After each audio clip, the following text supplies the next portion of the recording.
Hello everyone, welcome back to my mini vlog. প্রথমেই জানাই সকলকে হ্যাপি নিউ ইয়ার। সবাই খুব খুব খুব ভালো থেকো, নতুন বছর খুব সুন্দর করে কাটিও। আর আমরা আজকে চলে এসেছি আজাদ হিন্দ ধাবাতে। আমরা চারজনেই এসেছি। তো এটা কলকাতা থেকে বেশ খানিকটা দূর আছে।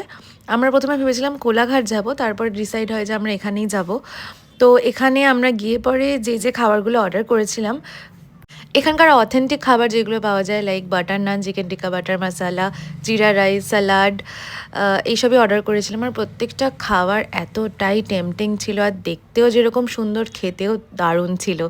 তো এখানে আমরা লাঞ্চ সারলাম। সবাই যে যেটা পছন্দ করে সব কিছু অল্প অল্প করে ট্রাই করেছি, এবং প্রত্যেকটা খাবার এতটাই ভালো।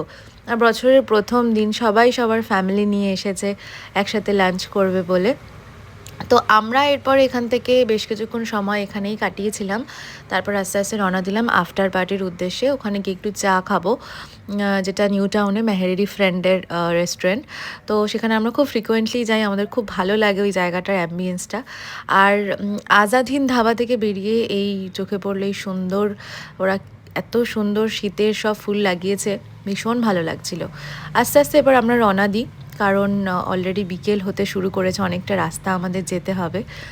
আর যাওয়ার পথে মা ভবতারিণীর মন্দির দর্শন হলো। দূর থেকেই মায়ের কাছে প্রার্থনা করলাম, কারণ সত্যি কথা বলতে ভক্তি থাকলে দূর থেকেই সেই ভক্তি পুজো দেওয়া সম্ভব, মনে যদি ভক্তি থাকে।